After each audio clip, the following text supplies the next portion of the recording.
আসসালামু আলাইকুম ভিউয়ার্স, আশা করি আপনারা সবাই ভালো আছেন। তো ভিউয়ার্স, ঈদ মোবারক। এই মুহূর্তে আপডেট তৈরির সময় পড়ায় রাত্রি 1টা বাজিতেছে। ঈদের দিন দিবাগত রাত। অলরেডি যে সন্ধ্যার দিকে যেরকম আপডেট দিয়েছিলাম ঠিক সেরকম পরিস্থিতি কিন্তু লক্ষ্য করা যাচ্ছে। প্রবল ঝড় বৃষ্টি, প্রবল বজ্রপাত সহ শুরু হতে চলেছে দুই বাংলার উত্তরবঙ্গে। অলরেডি পশ্চিমবঙ্গের উত্তরবঙ্গে কিন্তু ঝড় বৃষ্টি শুরু হয়ে গেছে প্রবল বজ্রপাত সহ।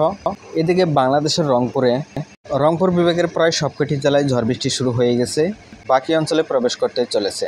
পশ্চিমবঙ্গের উত্তরবঙ্গে আলিপুরদুয়ার, শিলিগুড়ি, জলপাইগুড়ি, উত্তর দক্ষিণ দিনাজপুরে এই সমস্ত অঞ্চলে শুরু হয়ে গেছে।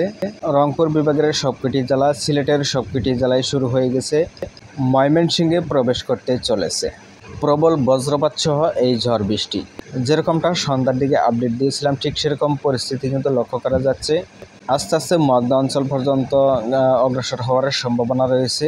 তো মধ্য অঞ্চল থেকে 60 থেকে 70% পর্যন্ত সম্ভাবনা রয়েছে। তো ভিউয়ার্স, ভিডিওটি এ পর্যন্তই। এতক্ষণ পাশে থাকার জন্য ধন্যবাদ। আসসালামু আলাইকুম রহমতুল্লাহ।